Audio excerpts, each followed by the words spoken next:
If you want a Pastéis de Nata or a Portuguese tart to look this good, layers of crispy pastry, rich custard, and a crispy bottom that has the telltale signs of a great pastry, look no further.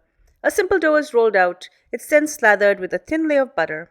It's then folded and rolled out again. Another layer of butter is added, and then the process is repeated. In the final stage, the dough is rolled out super thin, trimmed, and guess what? Butter is added again. This is then rolled up pinwheel style and is rested in the fridge to firm up. The tart tins are also buttered. Once the pastry is nice and firm, it's sliced, pushed into the tart tins, and refrigerated. To make the custard, a sugar syrup is created with sugar, water, cinnamon, and lemon peel, and it's kept aside. Milk and flour are whisked together. Milk and cream is heated and then added to the flour mixture. Once the sugar syrup is cooled, this is added in as well, together with egg yolks, and everything is whisked over low heat. This is then poured into the tart cases and baked till the pastry is blistered and the custard is delish. You can make this all in one day, or like me, you can break it up in 2 stages.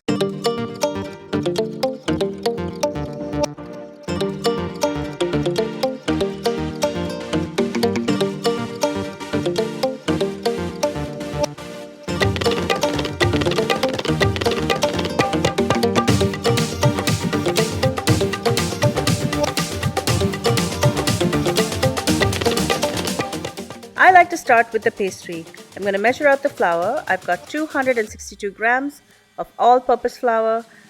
I will add this to my food processor. You can totally do this by hand as well.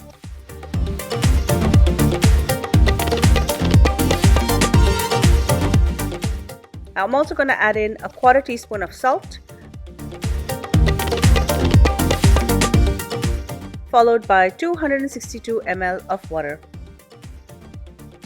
I like to start this on slow to mix up, and then I'm going to switch it to high. This is quite a shaggy dough, but don't worry, plenty of flour will be added later. Turn the dough out onto a clean surface and knead for a few minutes to make sure all the dry flour is incorporated. Cover the dough and allow it to rest for 30 minutes. After 30 minutes, uncover it and add extra flour to knead. Through this process, you will need extra flour, but you will add just as much as you need, and it could be at least 100 grams if not more. It's also helpful if you have a nice thick rolling pin. This is going to help you roll out the dough to the size that we want. I don't like to get too hung up on the actual size of the rolled out sheet.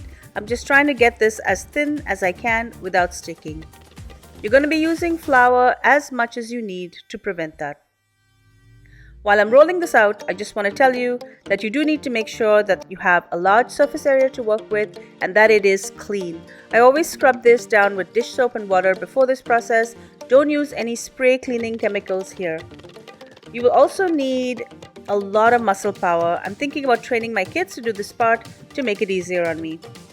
This is roughly 16 by 10 inches now, but more importantly, it's thin.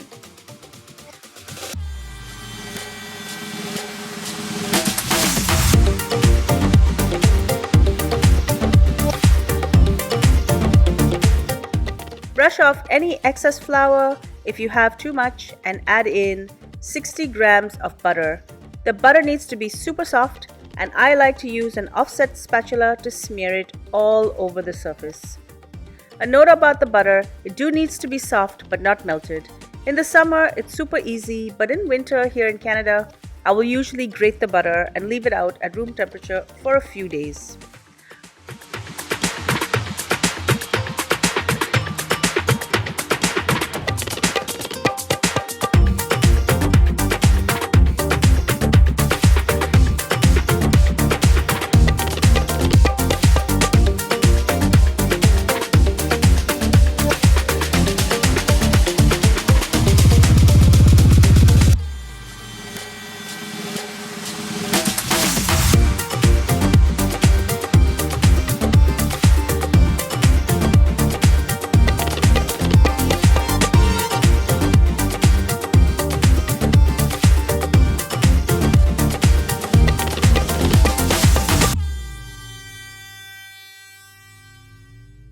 Once the butter is smeared, I'm going to fold this in a letterbox fold. Keep it floured, and if there are any bubbles, you can just pop them. I literally hate this part, but I'm not going to cop out and use store-bought puff pastry because it just isn't the same.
This is now as thin as I can get it, and I'm going to smear another 60 grams of butter all over the surface.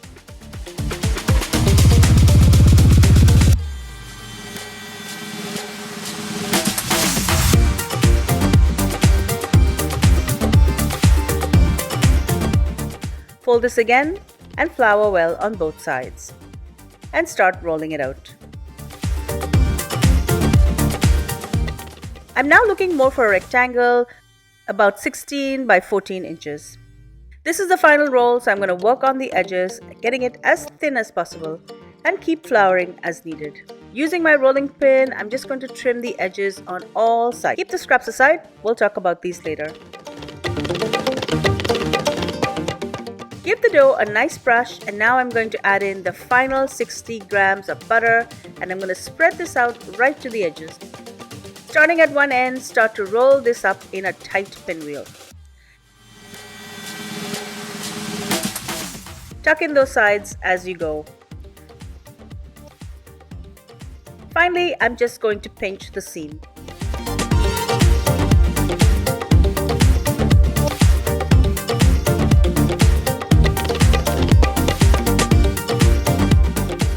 In the past, I have sliced this right away and baked it, but chilling it has way better results. I've literally done about 10 batches before I decided on this technique. So now I'm just going to transfer this into the fridge for 1 to 2 hours. Remember those scraps? I'm going to roll them out, I'm going to make a pinwheel, and I'm going to use them later. And like you cleaned up before, make sure your workbench is super clean. While you can use a cupcake pan, it's really more convenient to use these tart molds, and they're easily available on Amazon or Temu. I've invested in a bunch and I have no regrets. I have another 50 or 60 grams of butter here, and I'm going to grease the tins. It's really important to grease them well, right up to the rim, as this helps with the easy release of the tarts. Once the tart molds are greased, I'm going to take the dough out of the fridge and I'm going to slice it. For these molds, I only need them to be about 1 centimeter thick. Look at the layers of butter in this pinwheel. If you're using a cupcake pan or a deeper mold, you will need to adjust the thickness accordingly.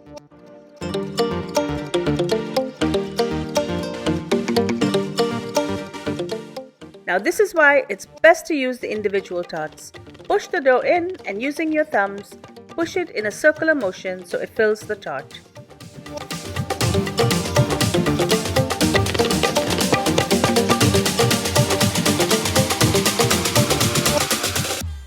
Once all the tarts are filled, you can either make the custard and fill them right away and bake them, or chill the dough in the tart bases. I prefer to do this as I find that the dough bakes up crispier.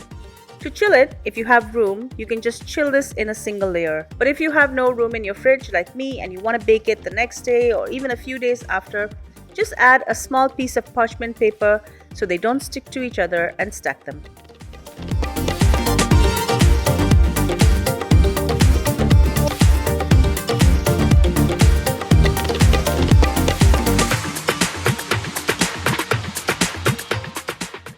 remember that discard dough that I re-rolled? I don't want it to go to waste. So as you can see, it doesn't have the same concentric circles, but it's still gonna taste really good. I usually get about 25 tarts plus an extra 5 with my discard dough. Once stacked, I will bag them as well, and these can stay in the fridge for a few days. To make the custard, I'm gonna start making a flour paste. Add 40 grams of all-purpose flour to a large bowl, together with 50 ml of milk. You're gonna whisk this and keep it aside. Next, I'm going to make a sugar syrup. To a heated pot, I'm going to add 200 grams of sugar. I'm going to give it about half a minute, and then I'm going to add in 165 ml of water. Add in 1 cinnamon stick, and I'm going to add the peel of a lemon. There's no need to stir this, the sugar will melt. Just allow it to dissolve and boil for about 5 minutes. You don't want this to caramelize, this should still be runny. Allow this to cool till it's about 100 to 150 degrees Fahrenheit. In another pot, I'm going to heat 150 ml of milk and 100 ml of cream just till tiny little bubbles form. Pour this into your flour mixture.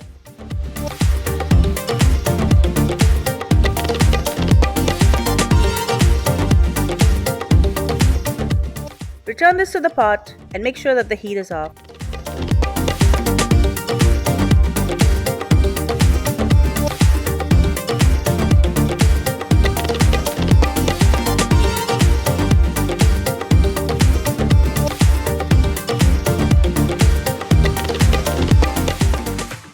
I'm checking the temperature of the sugar syrup. When it's about 150 degrees, I'm going to remove the cinnamon and the lemon peels.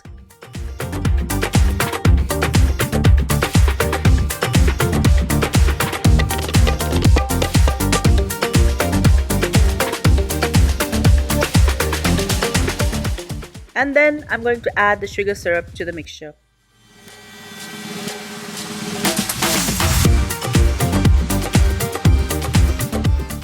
Now I'm going to add in 4 egg yolks, and I'm going to add these one at a time, beating after each addition.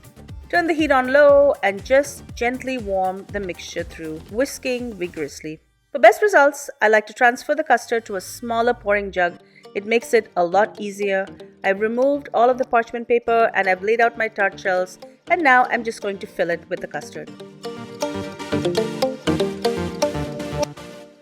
I also have a couple of the discard tarts. You can see that it's not perfect, but I'm going to bake these too, so there's no waste. Fill these up as well. This goes into the oven at a higher temp. I have this set at 450 degrees, and I'm first going to bake this for about 10 to 15 minutes. Keep an eye on them as every oven is different. After 10 to 15 minutes, I'm going to drop the temperature to 350 degrees, and I'm going to allow these to cook for another 10 to 15 minutes. Finally, I just like to set the oven to broil, but do watch these carefully as they can burn pretty quick. Also, rotate the pans as required.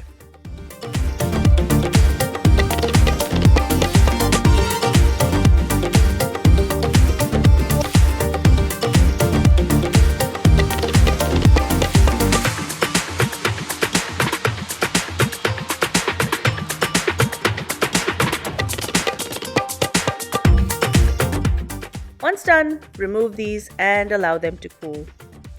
If you followed all my tips, removing these from the tart cases should be super easy. You've buttered them well and there's plenty of lamination in the dough.